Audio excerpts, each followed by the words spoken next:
Plan B ready আছে বললেন মমতা বন্দ্যোপাধ্যায়। শুনানিতে কমিশনের জোড়া ফুলটা হাতছাড়া হয়ে গেলে উনি অন্য ফুল দিয়ে ডিজাইন করে লোগো রেডি করে রেখেছেন। কি বলবেন? পদ্ম ফুলটা রাখেননি তো আবার?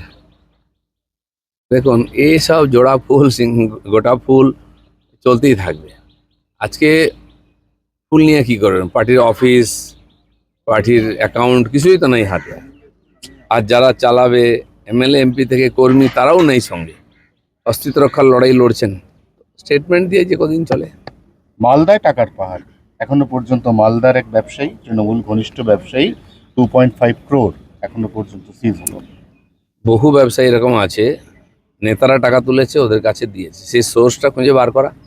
সাধারণ মানুষ অনেকে জানেন, পুলিশ তো জানেই।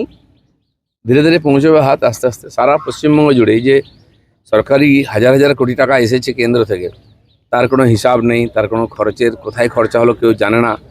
সমস্ত ডিপার্টমেন্টে সেই মানে ফান্ডই নেওয়া হতো যেটা লুট করা যাবে।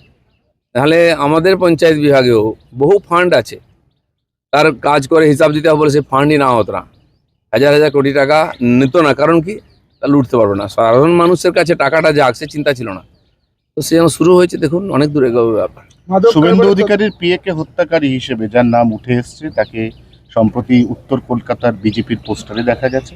আবার সোনাপাপ্পু ঘনিষ্ঠ অজিত দ্বিবেদী, তাকেও ভারতীয় জনতা যুব মোর্চার একাধিক অনুষ্ঠানে রিসেন্টলি দেখা যাচ্ছে। মানুষ জিজ্ঞাসা করছে, এ কোন পরিবর্তন? দেখুন, আমাদের মাননীয় রাজ্য সভাপতিও বলেছেন যে অনেক আমাদের পার্টির লোকেরাও ঘনিষ্ঠতা বাড়াচ্ছে ওদিকে।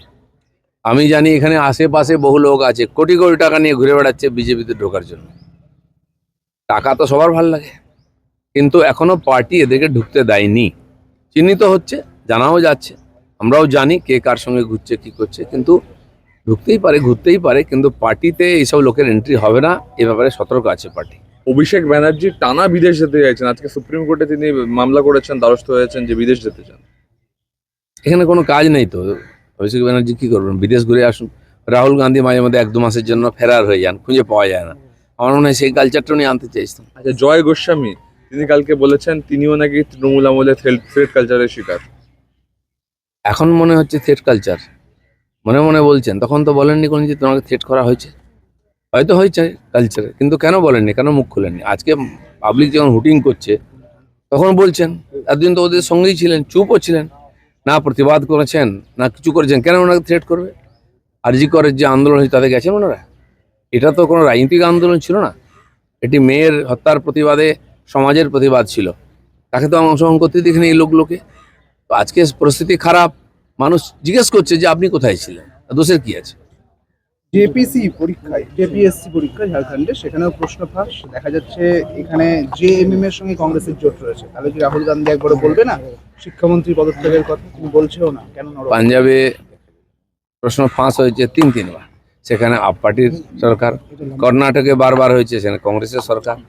ঝাড়খণ্ডে প্রশ্ন ফাঁস হলো, সেখানে জেএমএম আর কংগ্রেসের সরকার। সেটা প্রশ্ন হবে না। নিটে কেন হলো, তার জন্য মন্ত্রীর পদ থাকছে, সেটা তো হয়ে গেছে, এখন বাকিরা জবাব দিন। প্রশ্ন হচ্ছে যে ওই বাচ্চা ছেলে মেয়েদেরকে রাস্তায় নামানো হয়েছিল, তারা তো ইনোসেন্ট, প্রধানমন্ত্রীও তাদের মাফ করেছেন বদমাইশিগুলো।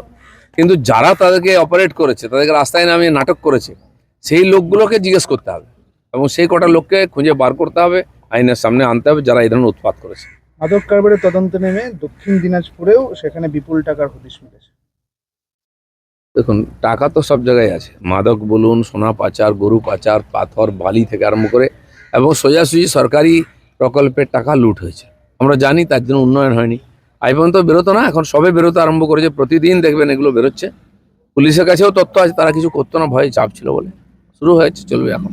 আচ্ছা, তসলিমা নাসরিন তিনি বলছেন যে মাদ্রাসাগুলো বন্ধ করে সেকুলার স্কুল করে দেওয়া হোক।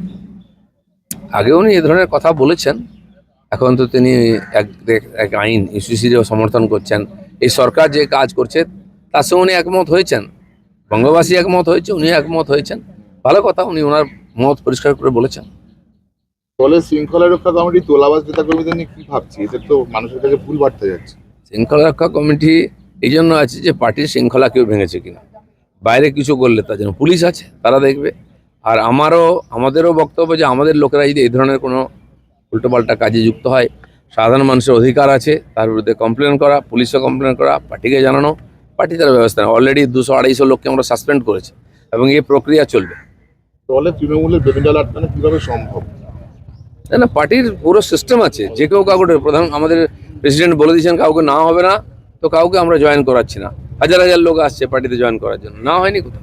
বাংলার রাজনৈতিক চেতনার মজ্জায় মজ্জায় দুর্নীতি, এই অবস্থায় নেতাকর্মীদের বাঁচিয়ে রাখবেন কি? বিজেপি সারা ভারতবর্ষে ক্ষমতায় এসছে, সব জায়গায় দুর্নীতি ছিল, বড় নেতারা জেলে গেছেন, কিন্তু বিজেপি ডুবে গেছে বা দুর্নীতিতে নিমজ্জিত হয়ে গেছে এটা কেউ বলতে পারবে না। এটা ঠিকই যে একটা বিশেষ পরিস্থিতির ভিতর দিয়ে আমরা যাচ্ছি, এই সংক্রমণ কাল, এই সময়টা পার করাতে হবে। তার জন্য পার্টি বিভিন্ন স্তরে বৈঠক নিচ্ছে, কমিটি তৈরি করেছে, বিধায়কদের নিয়মিত মিটিং হচ্ছে, মন্ত্রীদের মিটিং হচ্ছে, জেলা স্তরে প্রদেশ স্তরে যারা নেতা আছেন তাদের মিটিং হচ্ছে, একদম নিচের স্তর পর্যন্ত প্রশিক্ষণবর্গ হয়ে গেল আমাদের। এক একটা মণ্ডলীতে 150 সংখ্যার লক্ষ লক্ষ কার্যকর্তাকে যারা পার্টিতে নেতৃত্ব দিচ্ছেন তাদের নিয়মিত প্রশিক্ষণ এবং তাদের উপরে নজরদারিও চলছে। প্রত্যেক পার্টিতে কিছু ভালো মন্দ লোক থাকে, কিছু উল্টাপাল্টা হয়ে যায়, খারাপ 2-4টা লোক হয়ে যায়, কিন্তু এটা দিয়ে বিজেপিকে চেনা যায় না। Thank you. ধন্যবাদ।